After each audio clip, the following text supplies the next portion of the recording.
ଆମ ଜୀବନର ଅନୁଭୂତିରେ ସାଜନ୍ତି ପଥ ପ୍ରଦର୍ଶକ ଆଉ ମାର୍ଗଦର୍ଶକ ଆମର ପ୍ରିୟ ଶିକ୍ଷକ ହରିହର ମହନ୍ତ। ଛନ୍ଦ ଆଉ ଅଳଙ୍କାରରେ ଅଟୋଇ ତାଙ୍କର ଦକ୍ଷତା। ଭାରି ଭଲ ଲାଗେ ଗୀତି କବିତା। ତାଙ୍କ କଥାରେ ଥାଏ ମଧୁରତା, ପଢ଼ାଇବାରେ ପୁଣି ବୋଧଗମ୍ୟତା।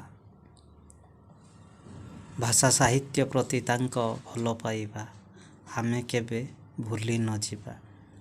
ଆଜି ବି ପଡ଼ୁଛି ମନେ ପାଠପଢ଼ା ପିଲାଦିନେ। ସ୍ନେହ ଶ୍ରଦ୍ଧା ଦିଅନ୍ତି ସେ,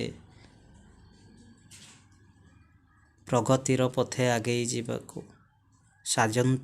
ସାଜିତ ଯାଆନ୍ତି ସହଯୋଗିତା, ନିଜ ଅନୁଭୂତିରେ କହି ସେ ଦିଅନ୍ତି ଭବିଷ୍ୟତର କର୍ମପଥର ଯାତ୍ରା। ନିଜ ଅନୁଭୂତିରେ କହି ସେ ଦିଅନ୍ତି ଭବିଷ୍ୟତର କର୍ମପଥର ଯାତ୍ରା। ଆମ ଜୀବନର ଅନୁଭୂତିରେ ସାଜନ୍ତି ପଥ ପ୍ରଦର୍ଶକ ଆଉ ମାର୍ଗଦର୍ଶକ ଆମର ପ୍ରିୟ ଶିକ୍ଷକ ହରିହର ମହନ୍ତ।